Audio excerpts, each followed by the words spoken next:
चलिए तो प्रेरणा के मंडल सर के द्वारा जो है कहीं न कहीं साहित्यकार को प्रेरणा और साहित्य से चीजें जो है देखिए किस प्रकार ये अपने अंदाज में कहते हैं। हम साहित्यकार हैं। हम कैसे साहित्यकार बने हैं, हमारी प्रेरणा के स्रोत आदरणीय श्री जगदीश प्रसाद मंडल जी हैं, जिन्होंने आज के डेट में अभी तक 100 से अधिक पुस्तकों की रचना कर ली है। तो हम लोग क्यों लिखते हैं साहित्य, उनसे हम प्रेरित क्यों होते हैं, ये देखिए हम लोग क्या लिखते हैं। समाज में हम लोग रहते हैं, समाज के रीति रिवाज को लिखते हैं। अगर गलत रीति रिवाज, गलत प्रथा रहती है तो उसे हम लोग अपने साहित्य के माध्यम से उसे दिखलाते हैं, दृष्टिगोचर करते हैं, नाटक लिख करके। कविता में बहुत ऐसे साहित्य के विद्या हैं, उनमें हम लोग उन क्षेत्र में हम लोग लिखते हैं। तो हम साहित्यकार हैं, हम कुछ सुनाना चाहते हैं कि क्या क्या हम लोग लिखते हैं।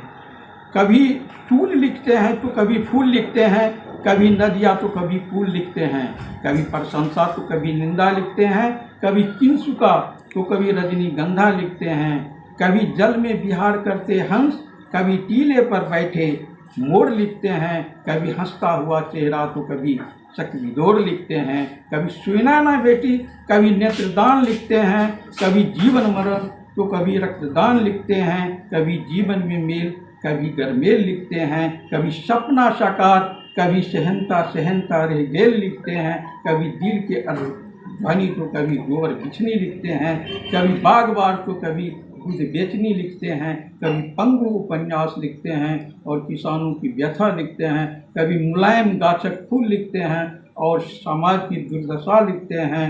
मगर कुछ भी हो, हम लगाते हैं प्यार स्नेह की क्यारी, मानवता का बाग और प्रेम की फुलवारी। तो आप देख सकते हैं जय मैथिली, और बहुत अच्छा शब्द लिखे हैं सर कि हम लिखते हैं, प्यार से लिखते हैं, दिल से लिखते हैं, फूल भी लिखते हैं, कांटे भी लिखते हैं और सब कुछ लिखते हैं। अब देखते हैं, चलूंगा सर के पास और देखिए सर क्या कहना चाहते हैं। मेरा नाम लालदेव कामत है और मैं निर्मली में इस जगह को, निर्मल बाबा की धरती पर आप सभी चैनल साथी को स्वागत करता हूं। जो आपने यहाँ पर जो पूर्व प्रधानमंत्री अटल बिहारी वाजपेयी जी इस क्षेत्र की मधुर भाषा मैथिली को संविधान की 8वीं अनुसूची में शामिल करने के लिए घोषणा किए थे इसी निर्मल बाबा की धरती पर कॉलेज में, तो उसका बहुत प्रशंसा हुआ, स्वागत हुआ कि मैथिली दर्जा प्राप्त कर गई। और ये मैथिली भाषा का जो क्षेत्रीयता के आधार पर वाणी में कुछ त्रुटि कहा गया है, जैसे कि मिथिलांचल के पूर्वी भाग को अंगिका भाषा के रूप में और पश्चिमी भाग को बज्जिका भाषा के रूप में भी भाषाई अतिक्रमण हो रहा है, जबकि वो मूलतः मैथिली है। और मैथिली में बच्चों की शिक्षा दीक्षा वर्तमान केंद्र सरकार ने जो मैकेले के अंग्रेजी नीति को खारिज करके नई शिक्षा नीति लागू किए हैं, जो 28 वर्ष के बाद हो रहा है, तो 5वीं वर्ग तक मातृभाषा में ही शिक्षा दिया जाएगा।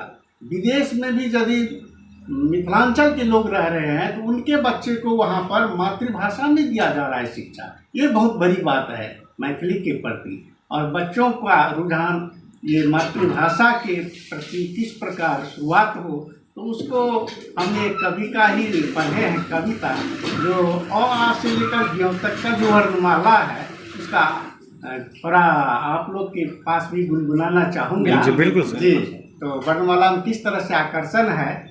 अ से अजगर बउआ लोकक काल, आम सुनुरिया लाले लाल, इनार माने लटकी बौ, इस चरण में शीश झुकाओ, उल्लू रैत का डरबे बौ, ऊन भेड़ सौ बनवे जाओ, एरिक चमड़ा होए मोट, एना एकटा लबा छोट, ओस माने सूती बौ, औषध साथी भोर नहाओ, अंगना सिया दलन ई कक्का, छोरा ई गोल पचक्का, कटहर खा कर नहीं खाओ पान, खराम पहिरने चलू दलान, गरचुन्नी माछक परसू देन, घर में राखू अगबे नेन, वहाँ कंठ सा बाजल जाय, चरखा काटत बरकी मैं, छड़ी बना कर लाब बाओ, जल के तपते तपते खाओ, झगड़ा झंझट करी न बाओ, यहाँ का झके बादे लाओ, टोकरी काटू सूत बनाओ, ठकुआ पूरी जल के खाओ, डकहर बैसल डबरा का,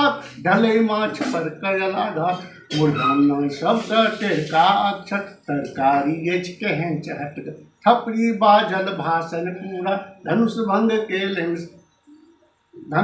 केलन श्री राम, नरेश सब घूम एला गाम, पटना सा जाओ औता बाय, फगुआ मह मंगल पाय, बता लोकक कौन ठकान, भंग से घर मारो पादान, मरंजियन ने अपना हाथ, यश जस विधि क्या, रणभेरी स रसगुल्ला लक्ष्मण पंछा, क्षत्रिय झगड़ा लगले ठान, त्रिशूल शिवक संग रहे, ज्ञानी सा सब ज्ञान सीखे। इसी तरह से एक एक अक्षर के प्रति बच्चों का रुझान आकृष्ट किया जाता है मातृभाषा मैथिली के प्रति। और नवोदित कथाकार से लेकर के और जितने भी आधुनिक साहित्यकार हैं मिथिला में, स्वर्गीय रामजी चौधरी से लेकर के अद्यतन अभी तक, और जीवित कथाकार में कम से कम 1800 लेखक कवि कथाकार जैसे रामविलास बाबू, नंदविलास बाबू सब एक एक दर्जन पुस्तक लिख चुके हैं मैथिली पोथी। तो उसी तरह का जो पुस्तक है उसमें बाल साहित्य का सर्वथा अभाव हुआ है। अभी हम 5वीं तक की कक्षा में पाठ्यक्रम में मैथिली को शामिल करेंगे तो हमारे जो इसमें नए आधुनिक कथाकार सब हैं उनकी रचनाओं को शामिल किया जाएगा। इसके लिए हम लोग भी बोर्ड गठित करने का मांग करता हूँ। राज्य शासन से भी, केंद्र शासन से भी, शिक्षा विभाग इस पर ध्यान दे। मैंने इसको वरीय लेवल पर भी उच्चाधिकारियों का ध्यान आकृष्ट किए हैं। रामविलास साहू सर अनुमंडलीय पदाधिकारी हैं, प्रभारी हैं साहित्य संसार के, तो इन लोग को मालूम किए हैं कि इधर जो पिछड़ा तबका के साहित्यकार हुए हैं, क्योंकि निर्मली को मैंने कहा कि ये मैथिली का बहुत बड़ा हब होने जा रहा है। यहाँ का एक पल्लवी प्रकाशन ने सैकड़ों पोथी प्रकाशित किया है।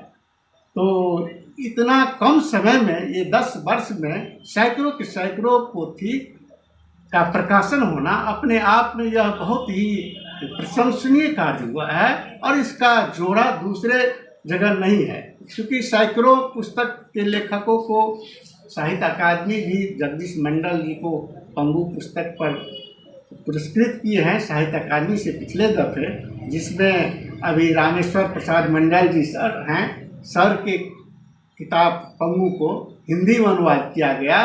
और 3 रोज पहले सगर राय दीप जरब मैथिली कथा गोष्ठी है, एक बहुत बड़ा बैनर है, सर्वहारा मंच है मैथिली लेखकों की, उसका सहोरिया में अंधराठाड़ी प्रखंड में ये शनिवार 25 तारीख को नवतोली में बहुत बड़ा आयोजन हुआ, जिसमें सर का, मंडल जी का दूसरा पुस्तक अनुवाद का, जो जगदीश मंडल जी के बायोग्राफी को जीवनी के रूप में ये हिंदी में लाए हैं।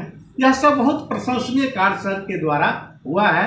और मैं भी प्रबंध निबंध समालोचना दिव्य दृष्टि नाम से मैथिली में ही लिखा हूँ पुस्तक, और कई कवियों का मैंने सस्वर पाठ भी किया हूँ समय समय पर।